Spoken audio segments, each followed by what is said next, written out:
Hello, welcome to Thursdays on the Stoop. I'm Julian, and today we have exceeding Ekphrasis visuals on the page with Jeff Joseph Katz. Jeff is a white queer writer and artist based in Philadelphia. He works across mediums, mapping the secret passages between thinking and feeling. His work has appeared or is forthcoming in The Offing, The Seventh Wave, and V1. He wrote and performed the drag performance slash lecture, Capability Pink designs a pleasure garden with you, a study of landscape architecture, climate change, and gay BDSM. He wants to be closer with you. Jeff, thank you so much for being here. Take it away.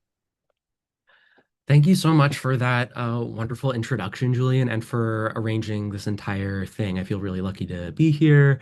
And it's wonderful to see so many folks here, both familiar and unfamiliar faces. That's really exciting.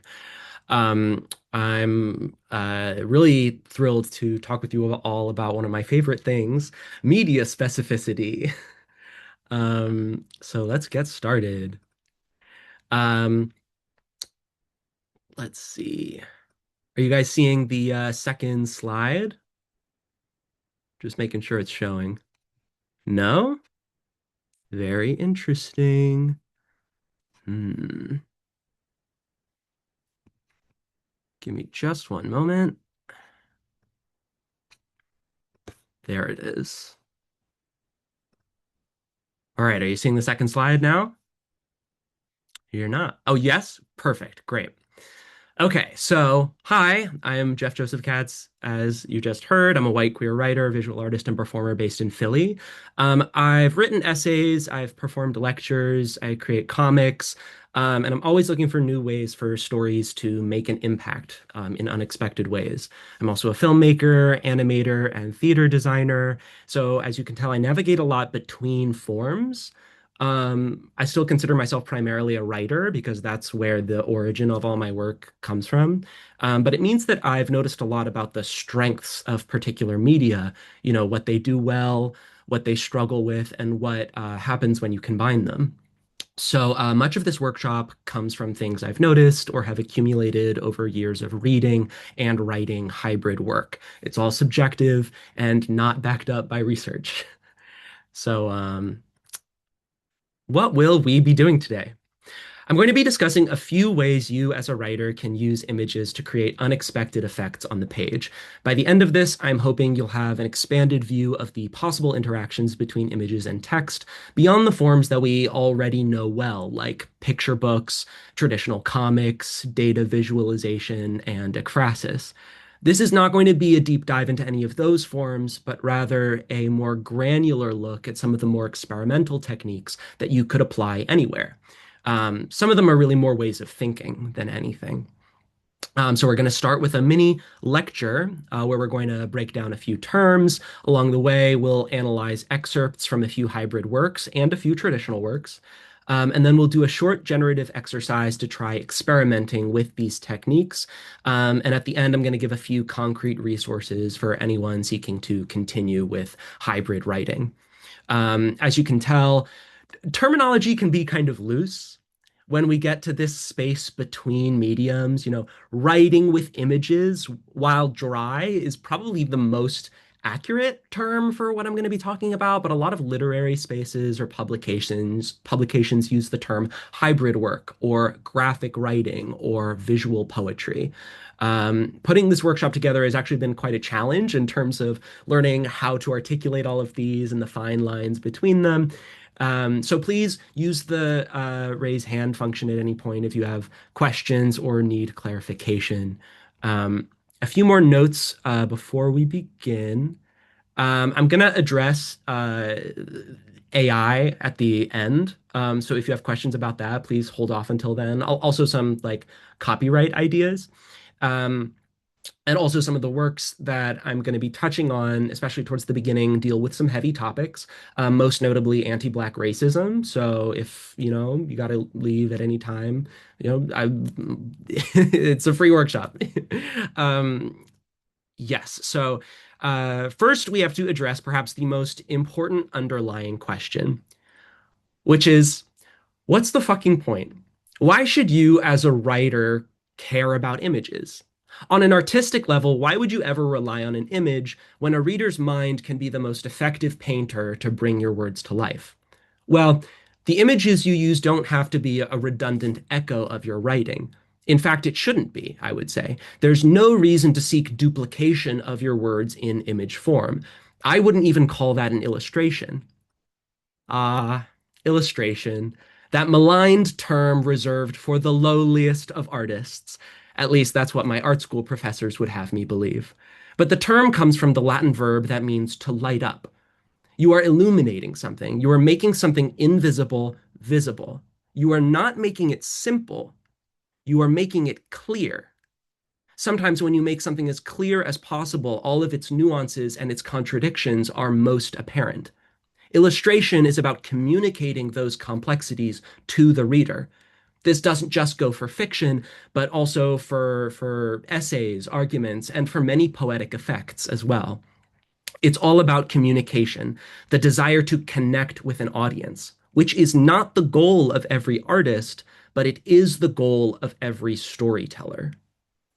So, in other words, the images should be doing something that the text cannot do on its own. This is in order to further the goal of the work, which is to create an experience for the reader. Um, would you try to pull off a heist if everyone on the team was a hacker? No. Your writing and your images should be partners with different strengths, but the same goal. Your writing can be the hacker that allows your art, which in this metaphor is a demolitions expert, to go boom. And together they break into the bank vault of the mind of the reader, and instead of stealing money, they implant meaningful experiences.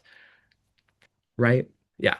Um, okay, so next we're going to read a small portion of Claudia Rankine's book Citizen, in which she intersperses essay, fiction, poetry, and visual works together to plumb the intricacies of anti-Black racism in America.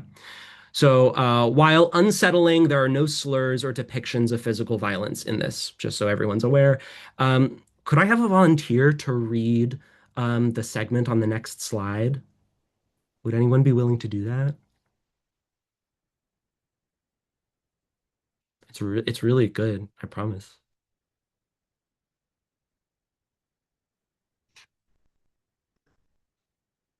No. All right. I'll read it. Okay. The new therapist specializes in trauma counseling. You have only ever spoken on the phone. Her house has a side gate that leads to a back entrance she uses for patients. You walk down a path bordered on both sides with deer grass and rosemary to the gate, which turns out to be locked. At the front door, the bell is a small round disc that you press firmly. When the door finally opens, the woman standing there yells, at the top of her lungs, "Get away from my house! What are you doing in my yard?" It's as if a wounded Doberman pinscher or a German shepherd has gained the power of speech. And though you back up a few steps, you manage to tell her you have an appointment. "You have an appointment," she spits back. Then she pauses. Everything pauses. "Oh," she says, followed by, "Oh, yes, that's right. I am sorry. I am so sorry. So, so sorry." And on the next page of the book is this image. We're just going to take a moment and look at it. It's pretty detailed.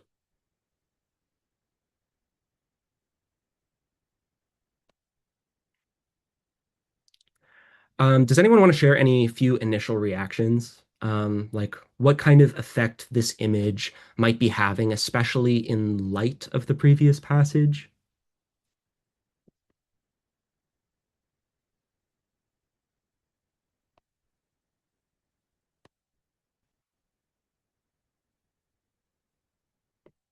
Even just how it makes you feel. It's pretty horrific. Um, it to me, I thought of like Dr. Jekyll and Mr. Hyde or the werewolf.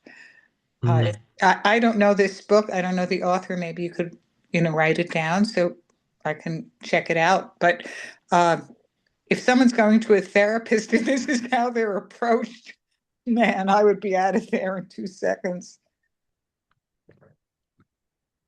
The Dr. Jekyll and Mr. Hyde thing is very interesting. It's very interesting. Yeah, so the name of the book is right here, Citizen by Claudia Rankine. Oh, Um, oh, oh, okay. I know her. Yeah. All right. yeah, Thanks. I'm sorry. I didn't recognize. no apologies necessary. I'm glad you know her. She's really fantastic. Um, the relationship between the art and this text is indirect, right? There was nowhere in the text that said, and at that moment I saw a taxidermied baby deer with a rubber human face sewn to it. You'd be hard pressed to say that it's a typical illustration. So, to state what is perhaps obvious, the image is operating on a level that isn't strictly intellectual or logical. There's definitely a conversation happening, though, especially given the presence of animal comparisons in the text. It's as if a Doberman Pinscher or a German Shepherd has gained the power of speech. You could say the image makes literal the dehumanization the narrator experiences without ever using those words.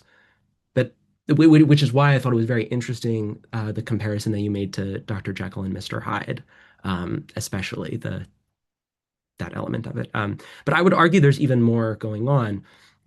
Citizen is filled with deeply cogent analyses of what many would refer to as microaggressions, as well as larger moments of dehumanization and violence.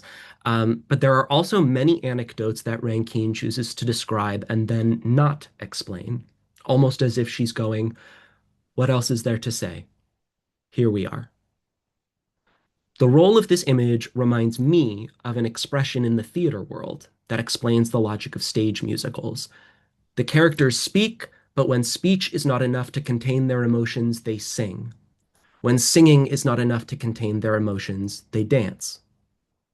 This is one way that images can operate with text, especially text that is analytical in tone. It's a shift into an intuitive or bodily mode of understanding. I mean, at first we were reading the lucid, quite intimate voice of the narrator to all of a sudden almost being in the room with another creature. A different part of the brain is activated as we interpret its body language and its expression. Perhaps we identify with it or have an instinct to care for the creature. Perhaps there's a horror or fear that creates another layer of distance between us and it. Perhaps there's dread when we notice it's a piece of taxidermy. All of these may happen simultaneously, and it may happen differently for different readers, in this case, especially for readers of different races, right? But regardless of the identity of the reader, the text still primes us to receive this image within a very particular context, that of the, to use Rankine's words, the American racial imagination. And our reaction to the image almost reverberates back into the text. I would call this an emotional or a poetic illustration.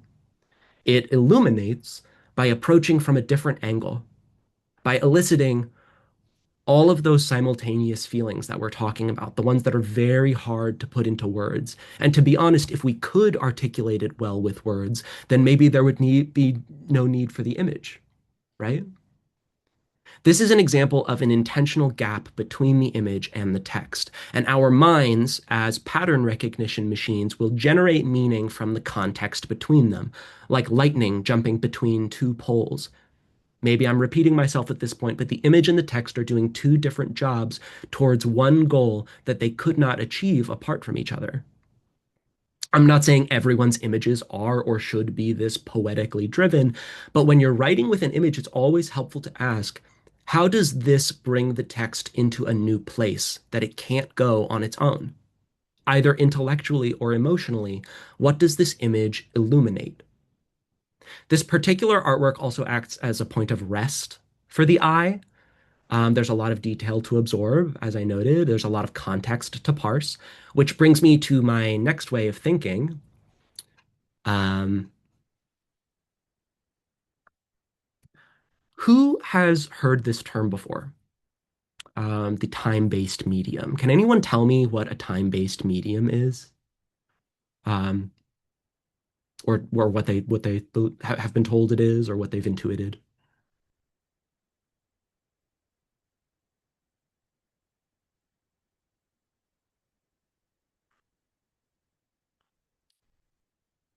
No one? Very well. So a time-based medium is generally uh, it's a work of art that is has a duration, has a runtime, such as a film or a song, anything that, when you uh, see it on your phone, there's usually like an hour and second marking for how long it takes. There's a beginning and an end. Um, However, I would argue that comics and poetry share a special kind of wisdom, and it is that the page can be a time-based medium. In fact, often is, whether we like it or not. Sometimes it is something that is perceived in duration, even if it's dependent on the engagement of the reader. The reader has to be there reading it for the time to pass. Take a look at this snippet from a Calvin and Hobbes strip by Bill Watterson. Um, Hobbes says, I suppose if we couldn't laugh at things that don't make sense, we couldn't react to a lot of life. I can't tell if that's funny or really scary, Calvin replies. So the comedy of Calvin's reaction works because our eye takes time, real time, to move between him and Hobbes, giving him time to process. You experience the comedic timing of the page in real life within your own body as your physical eye travels across the page to reach Hobbes the tiger. In this case, in a very literal way, space on the page becomes time in the body. In comics, it's also a diegetic time, or time that occurs within the world of the story. Hobbes takes a certain amount of time to walk across that grass in the world. Um, but it also operates in many ways that a caesura, or a blank space, works in poetry. It's a moment of breath and embodied time for a reader that changes the rhythm and effect of the work. In other words, the time that the reader's eye spends crossing a physical page matters to how they receive it. And that can be manipulated using blank space and page composition, but also level of detail and legibility, which we're going to see next. So we're going to read a little portion of the graphic essay Drawing Cars by Lena Moses-Schmitt. Would anyone mind reading the text for me?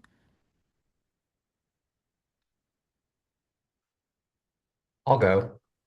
Wonderful. Thank you, RT. I'll flip through it as you read. Okay. That winter, I was going on a lot of long walks. When my friends started talking about buying a new car, discussing models and prices, I started noticing the cars crowding the margins of the street. It reminded me of drawing, how when you draw something a lot, you can't stop noticing it. And then the thing is activated in the world.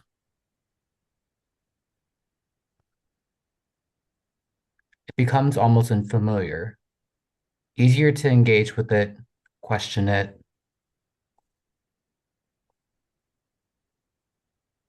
You can't unsee it. Its overwhelming presence in our lives. Amazing. Thank you so much, RT.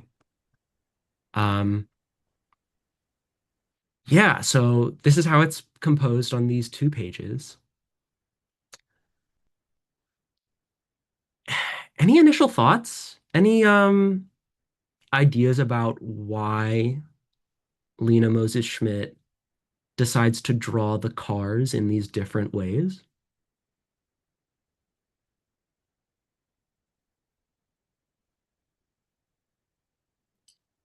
I mean, what comes to mind initially is on the first pages where you're seeing the full body of the car. It's almost that something that is almost more simple or more representational is at least a little more comforting versus the close-ups have this almost abstract quality. You're not quite sure what you're looking at. Things are kind of falling apart. You can't fully identify where this is on the car. At least at first glance, you have to really think and force yourself to feel where this snippet and where this snapshot is applied to a physical structure. Absolutely. Absolutely. That's exactly how I feel. Like the this is like such a cool thing that she's doing here. She's writing about her own attention.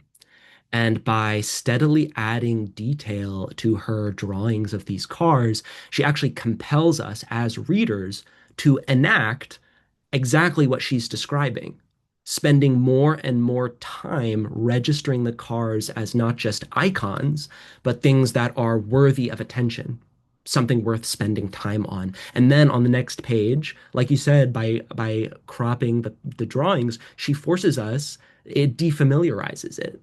It takes more time to look at these drawings and figure out exactly what, oh, that's the like gas window. That's like the little thing that you press on to open to put, oh, that's that part. I've never looked at it on its own. It really forces you as a viewer to linger. And yeah, in this case, a higher level of detail actually results in less legibility. This is a pretty advanced cartooning concept, but the point is that, yeah, she's using the style of the visuals to control the reader's time moving across the page, which in and of itself is an illustration. Instead of just telling us what she experienced, she's actually making us experience it too. This is just one of many brilliant moments of visual writing in this essay. I really can't recommend it enough. It's published in Ecotone, issue 36. Um, I literally had to stop myself from putting most of the work most of the pages in the piece because you could look at every single page and see some interesting technique that she's doing with her drawing. So so we've talked about emotional and poetic illustration. We've talked about manipulating time and attention on the page by using the placement of images and the level of detail. I've thrown a lot at you, but these are just a few of the different ways words and images can collaborate to make unique experiences outside of more conventional forms. And I think it's time that we get a little hands-on with it.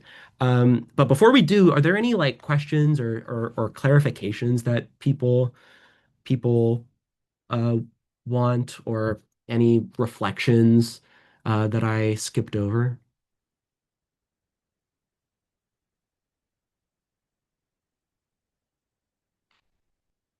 No? Okay, well that's good. That's great. Oh, Rona, yeah?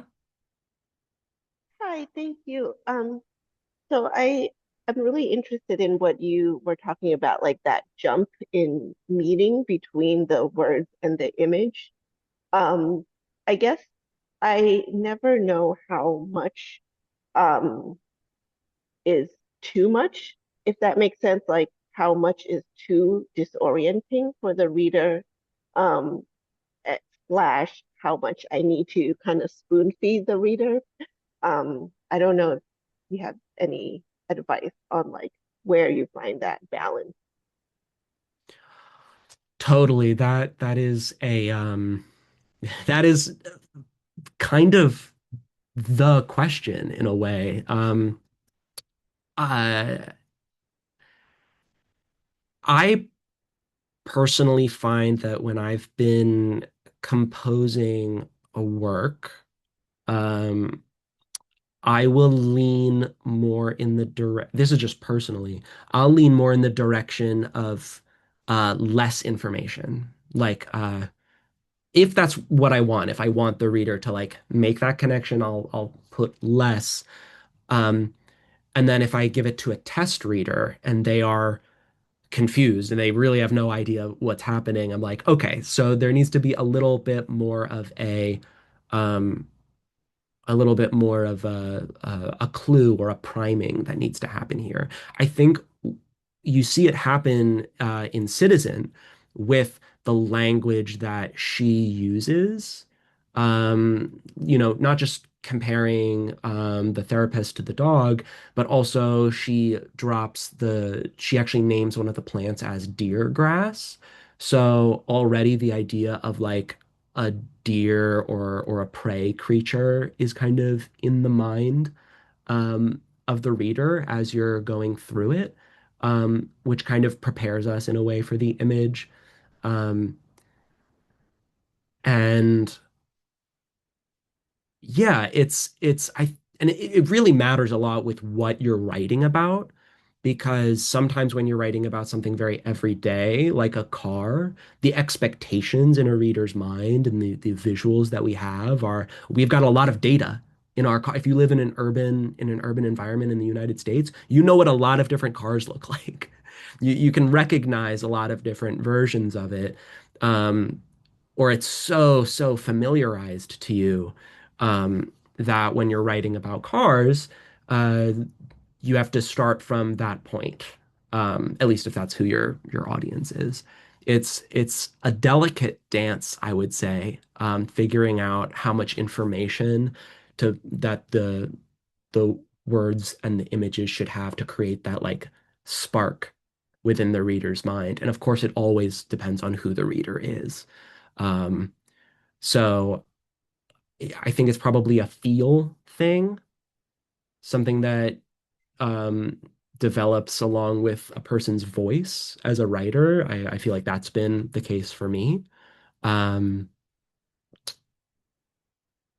but definitely test readers are invaluable and knowing like who your test readers are and who you want your audience to be for the work. Um, does that make sense? Was that helpful Yeah, at all? that was very helpful. Thank you. Awesome, awesome. So great. We're gonna move on to the exercise. Ba, ba, ba, ba, ba. So yeah, implicitly, I have been talking a lot throughout this about images following writing.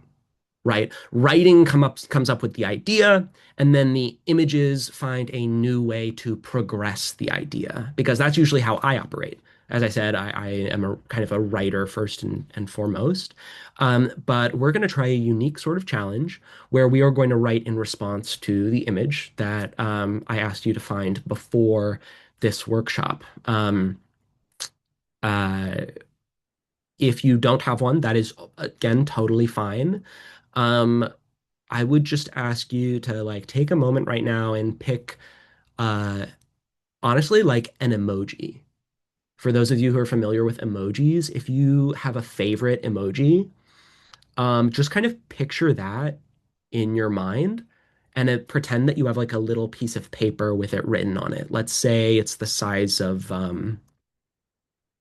uh this is my image. Say it's this large, right? With a picture of an emoji that you're interested in. And uh yeah, anyway, so for those of you who don't know what an emoji is, I realize not everyone may, just like an icon or a simple image, maybe a car or a smiling face. Um the first thing we're going to do, so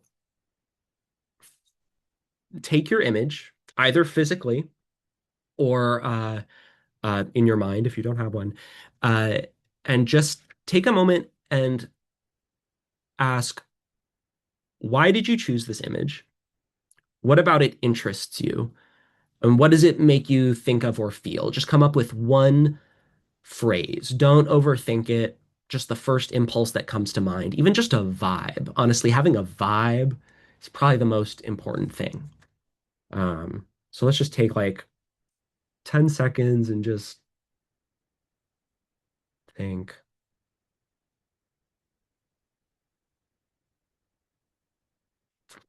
Yeah. My image, I just cut this out of a magazine probably like half an hour ago, or I guess 45 minutes ago. And it's just like a black and white photo of a family. And I think the reason I chose it was because it felt historical. That's the vibe that it's giving me. It looks like a Dust Bowl photograph. uh, um, yeah, like New Deal era. Anyway, um, The next thing you're going to do is you're going to take your blank piece of paper and just place it down on there. Don't tape it or glue it. I don't know if any of you have tape or glue. I didn't say to bring it, but if you have tape or glue, don't tape it or glue it. Um, and try place it anywhere on the page and try writing something that deepens that feeling or that interest. Just a few short lines. It can be a poem, it can be a commentary, it can be the suggestion of a story. But the challenge is that you cannot describe or directly reference anything that's in the picture. Um, don't feel pressured to implement everything that we just covered earlier in the workshop. Just, maybe use one or two techniques that interest you, and follow your intuition. Follow what feels right. So I'm going to be trying to deepen this photo's sense of historicalness, I guess. It's going to be interesting. So we're going to take 5 minutes to do that. I'm going to set a timer and we're going to get going. So go right ahead.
We've got about 20 more seconds, so wrap up.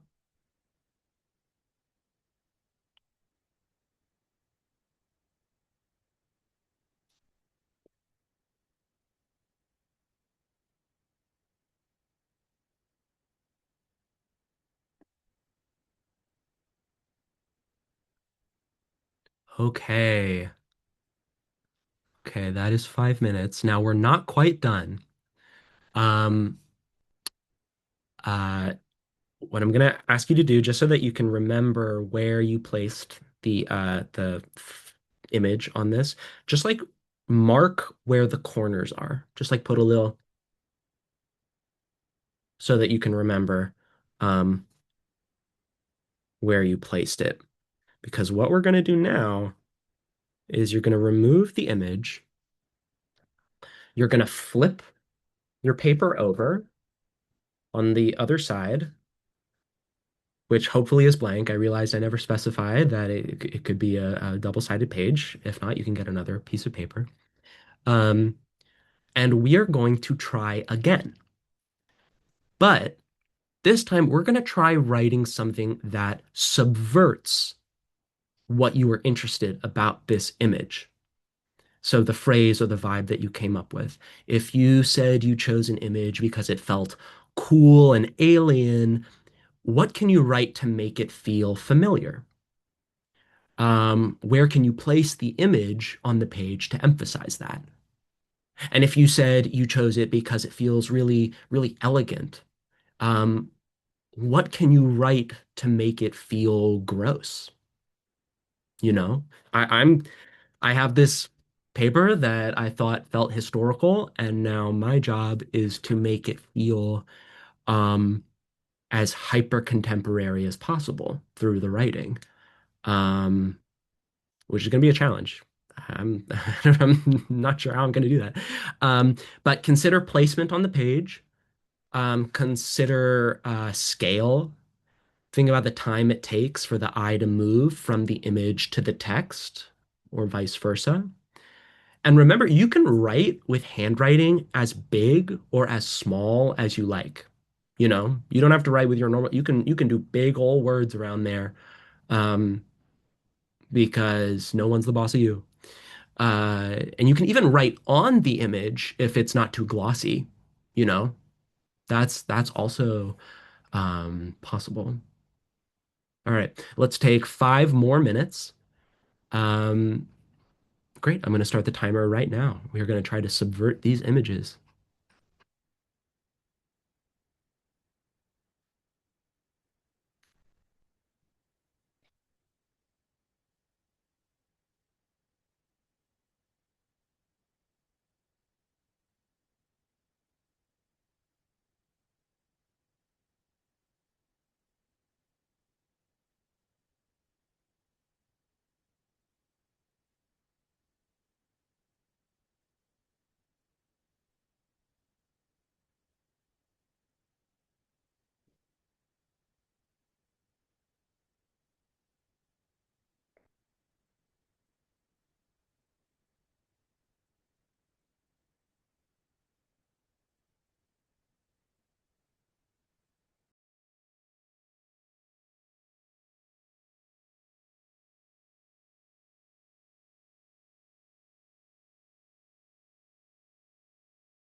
Well, I forgot to say we have just a few more seconds left. Oh, here we go. So wrap up.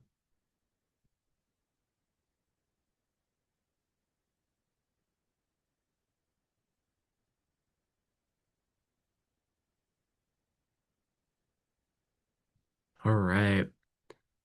Beautiful. That was very interesting for me. Definitely a challenge. What were y'all's experiences? Were you can share what you've made or not, but I am curious about what the experience was like for y'all, if there were any discoveries um along the way, especially moving from the first half to the other half.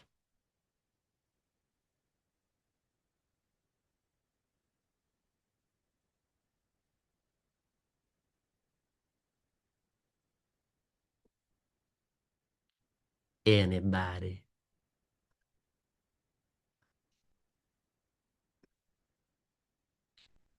Well, I'll show mine.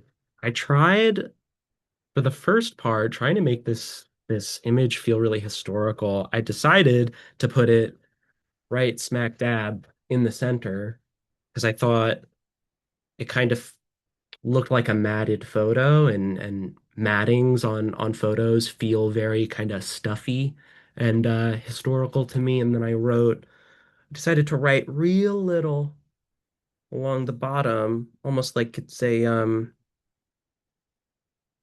caption in like a textbook, you know, to kind of create that sort of leaning in feeling, almost like a footnote. And I wrote, let's see, the combine harvester broke that summer, just as a way to kind of imply a narrative. I don't think I was thinking about the Dust Bowl. I don't think they had combine harvesters back then, but frankly, it sounds old enough, good enough for a poem, I would say. Um, oh, and then for the second one, I cheated a little bit. I picked up another writing implement, and it's a red marker, and I decided to write real big on here and have this photo slipped over toward the edge, kind of reminding me of subway art. That's been on my mind a lot lately, is stickers and that form of visual art and writing that you see walking around on posts, and a sort of like youth culture um, expectation. I don't know. So yeah, that was challenging for me for sure. Um, before we jump into the any of the final little resources that I have or notes prepared, does anyone any last call for any thoughts or experiences from the exercise? A couple notes in the chat. Oh my gosh, I'm not looking at the chat. Let's see. Da-da-da.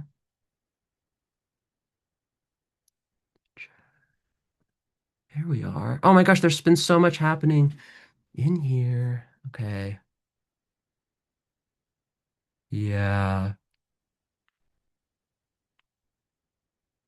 very hard. I felt almost dirty with the second part, like I was intentionally misrepresenting the feel of the image. That's really interesting, Rona. That is very interesting. There is a sort of question about the responsibilities that we have to the images that we choose. That's something that I'm gonna jump into a little bit in the last few moments. Um, but also, isn't that interesting, that sort of discovery of feeling an obligation or a sense of duty to the work, to what you're working with? I actually think that's very beautiful, in a way. Combine harvesters are from the mid 1800s, so a couple of them might have been in the Dust Bowl. That is wonderful. Thank you so much, Amir. Um,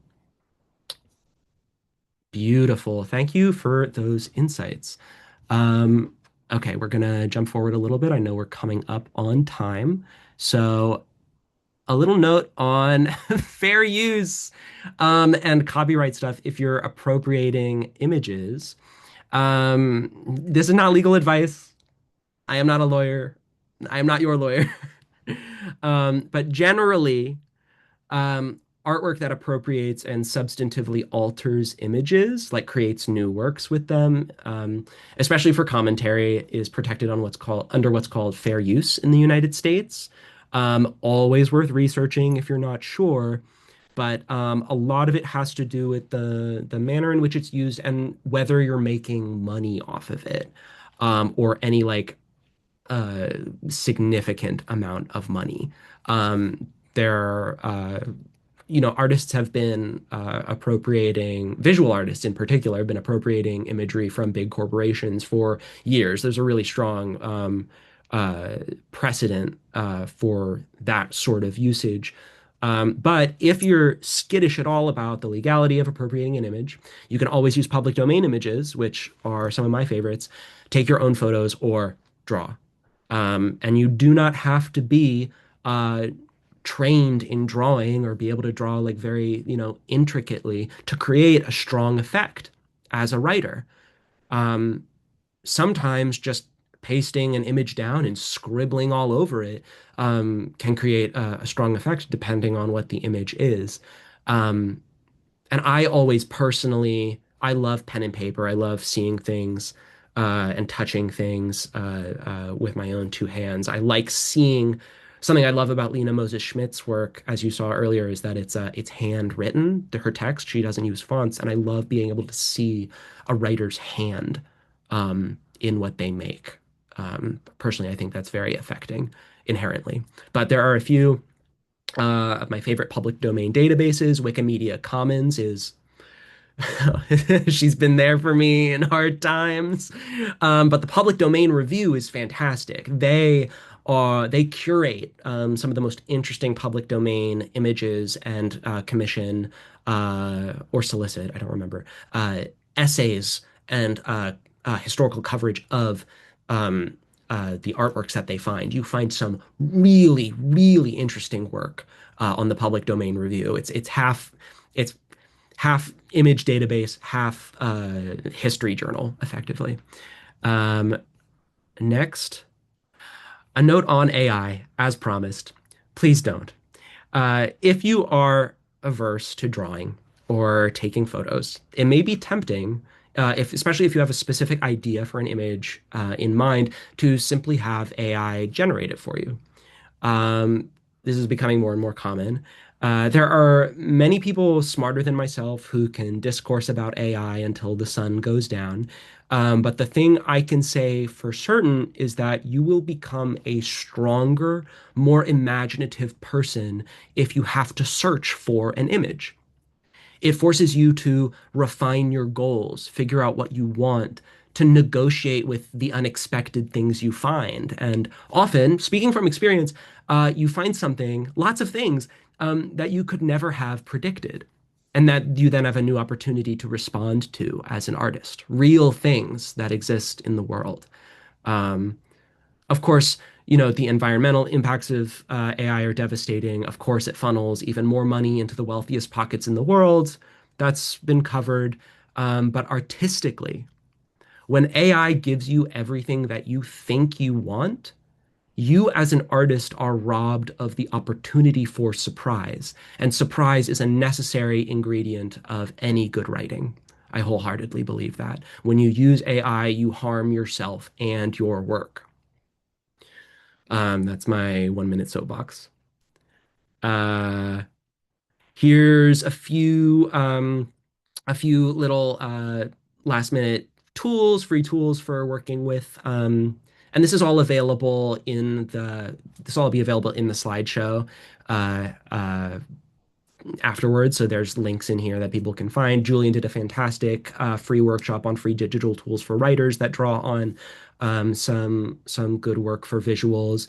But like I said before, like there's no replacing the physical using scanners, taking photos of scraps of paper, making zines, There are no rules. There are no rules. And yeah, there's something irreplaceable about touch. And then finally, also in these slides are going to be, I assembled a short list of literary mags and journals that are very welcoming to hybrid and graphic work. I've had work published in a few of these. I've had some friends have gotten work published with a few of these. They are wonderful, and there are so many more. Like this is really just scraping the very top. In fact, the seventh wave, the very first one on this list, I'm helping to. I'm a guest editor for their next issue, and I'll hopefully be editing some hybrid work if people submit it, and everyone should submit it. And you all have pieces now after after that exercise. You all have work. Um, so wonderful. It is 5 p.m. That is pretty much everything that I wanted to cover. Thank you all so much for coming, for being open to hearing about all this weird literary stuff. I had so much fun, and it was really great hearing all of your your feedback and the thoughts, especially in the chat. I can't believe I missed that. So I'm going to stop sharing now. And if anyone has any um, I don't know, any last thoughts, questions, etc.? Anything to address while I'm here?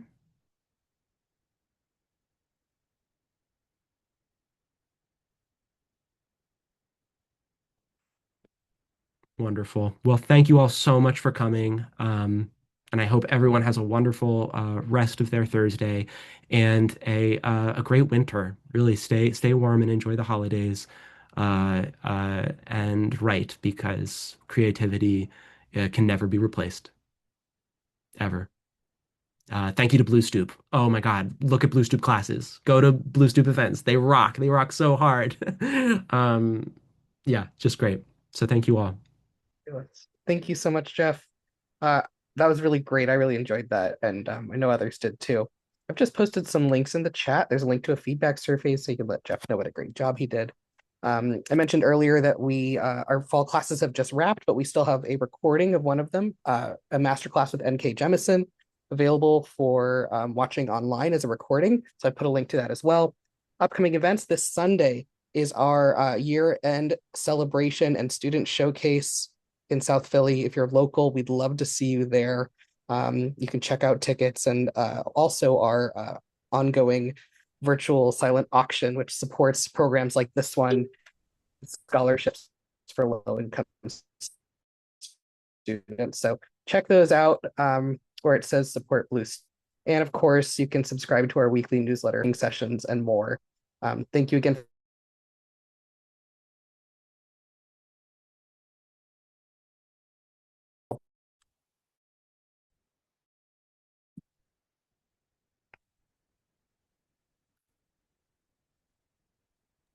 Oh, Julian, did you freeze?